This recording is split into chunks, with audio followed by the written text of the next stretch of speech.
Alright, guys, this is Uncut Talk 3. So, yesterday I had a chat with David, which is a guy I met um, 2 days back. So, uh, he taught me a lot of lessons. So, I implemented them. I got a few clients just yesterday. I mean, clients in the sense I got a few appointments booked with me. So, just yesterday, yeah. So, I just wanted to go over the things that he taught me so that I can add value and share this with a few people if I can, you know. So, yeah, so these are all my notes. So, I'm just thinking where I should start. So, I cold called 400 people in 2 or 3 days and had zero success.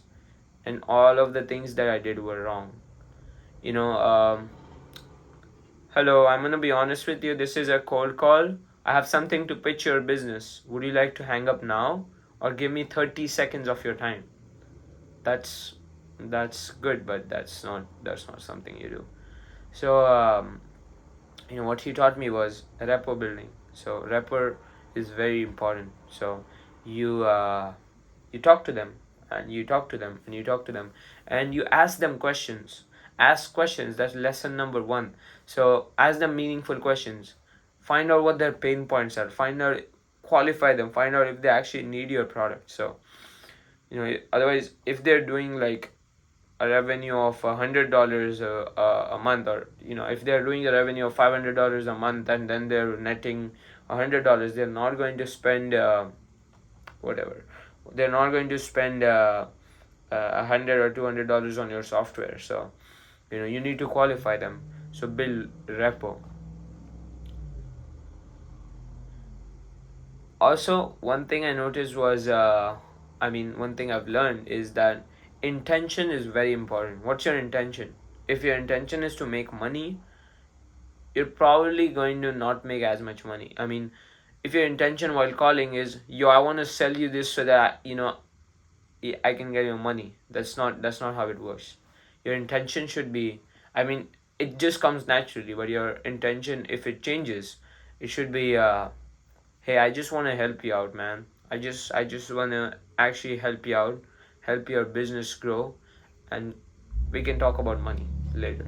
But that's important. But my intention right now is I have something revolutionary. If you want it, you can have it, and that's the attitude you want.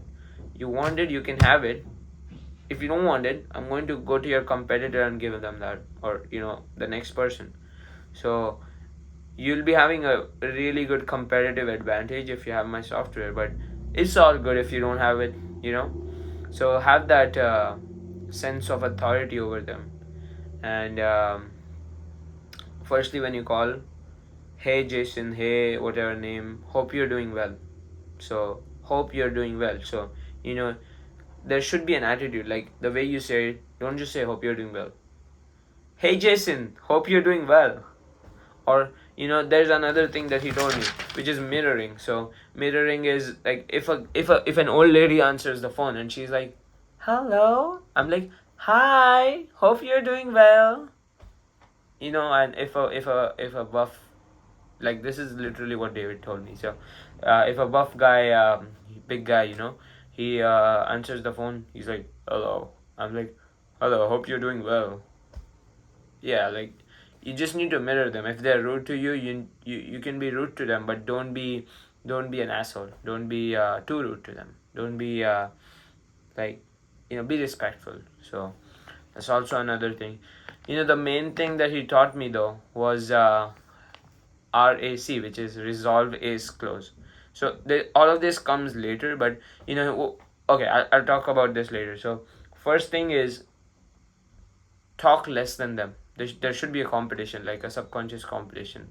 I mean, it's not a hard and fast competition, but just try to talk less than them and ask them more questions. People like to talk. People like someone who listens to them, and if they like you, they're more likely to give you the sale. So talk less than they do. Ask them more questions. And mm, another thing is, show them the value proposition. So you know I have this product, and this costs a lot, but like, all of this, the value it adds is like, show them the value it adds to their lives. Like if they don't have it, that value is going to be missed. So that's another thing. So yeah, and then he talked about lay me downs, and like people, there's a bell curve. So there's people who are just like, take my credit card, bro, just pay for this. And those are like 10% of the people. And then there's people who 5% of the people, and then there's another 5% who are like, no matter what, they cannot afford this service. And then there's 90% of the people who come in the middle. But whatever. So resolve is close. So a lot of people, they give you objections when they don't want to buy something. They're like, I cannot really afford this. I don't think this is too expensive for me. Or, oh, I think I need to ask my wife. So firstly, you resolve it. You resolve the thing that they say. So you say, if they say it's too expensive, you're like, I totally understand. This is a lot of money. It's a lot of money. And I can understand where you're coming. Don't say that much. So I totally understand. Or if they say I have to ask my wife, be like, yeah, I understand. I don't want anyone to get kicked out of the house late night. So but also, if your business takes off, the only thing you would have to ask your wife is, what hardwood flooring does she want? This is a dialogue from a movie. So I mean, just you get the point, right? That, and then we get to the next step, which is ace. So I totally understand, this is a lot of money. So here's what we can do. How about this? I usually don't do this. This is an ace, a back pocket deal that I had for them. Like, my profit margins, I'm just reducing them a little bit, but I'm showing them, wow, I'm making a huge change. So I'm like, how about this? I usually don't do this, and keep it on the low. Don't tell anyone, like your neighboring businesses or anyone. I haven't done it for anyone. But since Justin, I know you so well now. And actually, don't say that. So since Justin, we had this nice talk, and the way you have started your business really inspires me. How about this? I usually don't do this, but I'll give you half off. So our service costs usually $2,000, but I'll give it to you for $1,000. Does that sound fair to you? So you notice how I say $2,000. I emphasize on the 2,000. So I just made that $2,000 into $2,000, and I made the $1,000 to $1,000. So emphasis is important.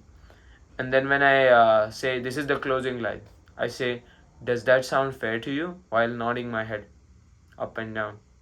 There's this human psychology by which, if the other person sees you nodding your head, they're like, I want to nod my head too. And yeah, he's right. He's right. I want to buy this. Take my credit card. So yeah, that's just how it is. So another thing that I noticed was, you want to, why do you want to add value to people's lives? Because that's the whole goal, right? We talked about this, me and David. So the thing is, the amount of money you make is an equation. What I've learned is, if you want to become like, if you want to make $100,000 a year, all you have to think about is money, money, money, money, money.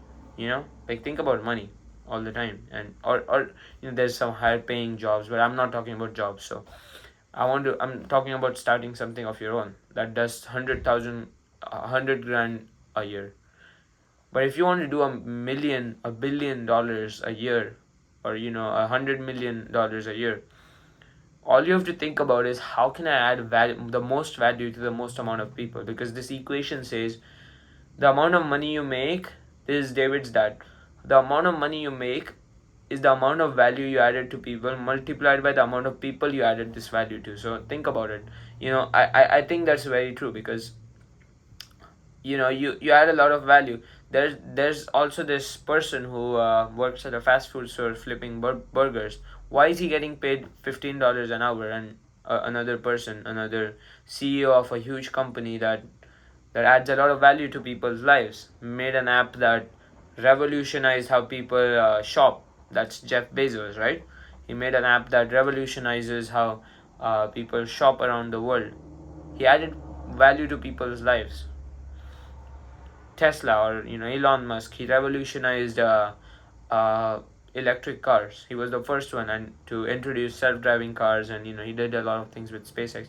So why are these people rich? They probably have added a lot of value. They affect us in a positive way, which is why they're getting they're getting that money.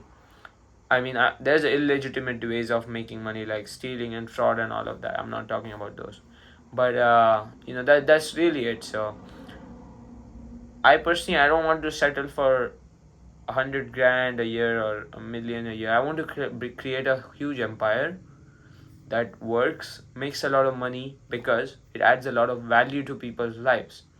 So it affects a lot of people in a positive way and helps them grow, helps them, in any way positive. And then, fast cars are cool, yachts are cool, traveling around the world is even cooler. But what's the coolest is, all of these things come at a very cheap price of a $10 million. So you can literally buy anything you want, like a very nice fancy house, a very nice vacation, a very nice yacht, a very nice, there's yachts that are way more expensive. But if you want to have fun, you can have all of that in about $10 million. I want to make way more than $10 million. Why do you ask? Because I want to just give that away. I don't think I plan to have kids as of now.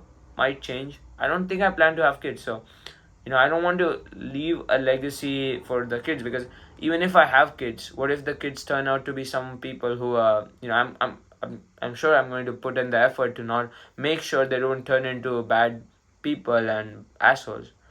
But what if I just cannot trust them because I don't know how my kid is going to be. There's external influences and stuff like that. So I don't want to leave all of this empire for my kids to get spoiled, and I don't want to leave this empire to a charity when I die so that they can just steal my money. I want this empire to be given to the people in need, used to educate the world. And education is something that I believe in. I think the American education system or the world's education system has miserably failed everyone, because no one is financially literate here. No one knows financial literacy, which is why we see people going broke even after having so much opportunity and stuff like that. So I think instead of government spending money in um, you know free things and jobless benefits and stuff like that, they should spend more money in educating America about financial literacy. But they won't because the government wants everyone to stay poor. And not everyone, but they want it's like a franchise. A franchise owner, like let's say McDonald's or Subway, they want their franchisees to make just enough so that they don't open their own huge chain. They want their franchisees to never be that big. They always have that cut, which stops the franchise owner from ever doing something remarkable and stuck to that Subway or McDonald's. So I think that's the thing with governments. They want people to not succeed a lot, because if everyone succeeds, but they also want some people to be good, because that helps the economy. You see how that consumer, and then the person who creates all of the things comes from. So that's one thing. Another thing, I was talking to Ajay, and we were like, I want to just have a better life for my mom, my partner, and that's literally it. After that, every single penny I have, I'm going to keep earning more money in passive income, and I'm going to have a huge charity or a huge fund that personally overtakes and takes care of how this money is spent into making more educational videos on financial literacy. It's going to be a whole free university, and I don't want your money. I don't want anything from you. I just want to educate you, and I want to you know just like there won't be any links, there won't be any affiliates, there won't be any ads, nothing like that, because honestly I know that I'll have enough money that I don't need to make money off of YouTube or whatever. So And that's kind of the reason I'm making this video. So, just my intention used to be very different, because yeah. So on my day when I spoke about my intention, it used to be kind of different, but now as I get more certain that I'm going to be a millionaire sooner or later this year, I see how it is. So yeah. Another thing that me and Ajay were talking about is how men are becoming so weak these days. Like, this is something I talked to David about too. So we were just going off this topic, like uh, hard times create strong men create good times create weak men, and weak men create hard times. So it's a whole cycle. The early 1900s, the 20th century, it was hard, it was tough. We had world wars, we had so many things going on, countries conquering other countries, countries fighting with each other, and that, I think, created extremely strong men in their childhood, who grew up to create inventions like technology, mobile phones, websites, and the whole internet. And now what we are is thanks to the generations that grew up in all of this hardship and all of this uncertainty of whether or not we are going to survive as a human race. And now I see that people are having these people are so insecure. I see it all the time. People are so insecure. They'll post on social media to get attention, lie about their life. Like, we are all becoming so insecure. So fucking insecure. So one of my friends, I won't take names because they might watch this video. So I'm going to tell you this. One of the people, I won't call them friends, because honestly, people call people friends and they hang out with them, and they don't really add any value to anyone's life. That's not how I operate. You I have a goal. I want friends around me who motivate me, who I can add value to, and who add value to my life. So that's my philosophy with friends. But there's this guy at my university. He's always bragging about stuff that he doesn't own. Like, he's always like, oh yeah, my dad does this, does that, does this, does that. And he always lies about. There's this one time when he said, I went to California, but everyone knows he did not. Then there's this one time he says, like, oh, I kissed 3 chicks at this party, which everyone knows he did not. I mean, that's not the point, but I mean, I don't really, I condone. I mean, I don't know if I've said this, but I condone, having multiple partners. And there's no flex in kissing 3 chicks. There's a flex in having one girl who loves you with all her heart, and you love her back, and you guys are meant for each other. That's just my philosophy. My generation is fucked, so I won't speak about it much, because I can speak about it for hours. But there's this guy who does all of this. That just shows how insecure he is. He just wants to he just wants to hide those insecurities by creating a whole new person, a whole new narrative of someone he's not, he never was. So no one knows him. Like, everyone, like, in my friend group, everyone calls him friend, a very good friend, and he calls me, oh, you're like my brother. I mean, yeah, everyone calls him friend, but no one knows his personality, right? Because he never was very transparent with his personality, and I don't think he himself he's yet to explore his own personality, because once he becomes more comfortable in his own skin. Then there's this one kid who my girlfriend was actually friends. She was friends with this guy. He's always like, in a conversation, he's always like, oh, my dad could pay my tuition in 1 month. Who asked, though? Why are you hiding your insecurities? Like, there's a completely different conversation going on. Why do you want to hide your insecurities, and why do you want to show everyone that? Like, that just shows how insecure you are, man. Like, we were in a cab once, and the cab driver was super nice. I was sitting beside him. I was talking to him about how he came here, and I just like to speak to people who work hard and actually don't don't brag about things that they don't own. And they work for their own money and have a sense of pride in what they do. So I was talking about this guy. I was talking to this guy, and this guy that I mentioned, he was in the back, and he was like, someone puked in the cab, I think. Yeah. I used to go to parties, so, I went to parties and someone puked in the cab, and I was like, so sorry. I'm so sorry. He's like, it's fine, man. It's fine. Because we had a repo, right? We had a connection. So he was like, it's fine. It's fine. I just want, can you guys, one of you, clean it, please? Um, I said, I'll clean it. Don't worry. I'll just give me tissue papers. I'll clean it. And this guy, the guy who I speak about, who was so insecure, he's like, uh, don't worry, I'm rich, bro. I'm rich. I'll tip you well.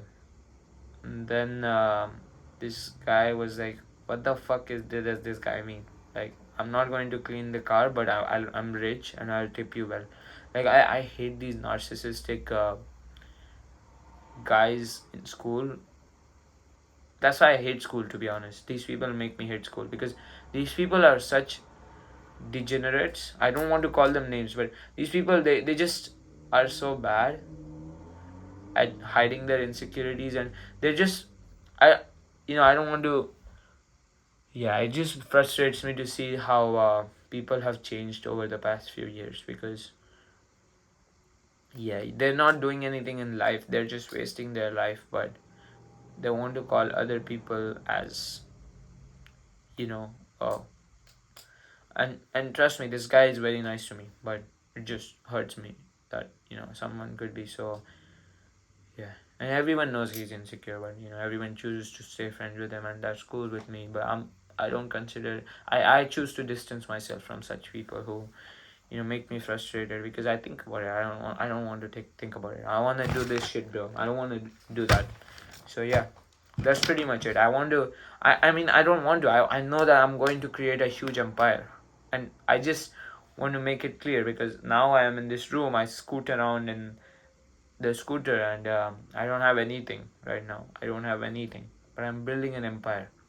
I have 5 people who I'm going to help a lot in their business, and I'm going to guarantee them that your business will take off, because I'm going to help you. I'm going to build everything for you for free. You don't worry about it. Yesterday I was with this guy Tommy, who I mentioned. I told him, yo, you don't worry. We are going to do this together. I'm going to help you out the best with the best of my abilities. And he was like, sure, man, sure. And he was like almost in tears, and he was, when I do well, I'm going to take care of you, man. You're such a nice kid. Remember that. I said, don't worry about it. It's all good. And these people, they just, yeah. So yeah, I'll end on this note. I'll end with this line, because all videos should end with a nice line, I think. So I'll end with this. Hard times create strong men. Strong men create good times. Good times create weak men, and weak men create hard times. And we are in these hard times right now, which is what makes me strong. It gives me hope. Thank you.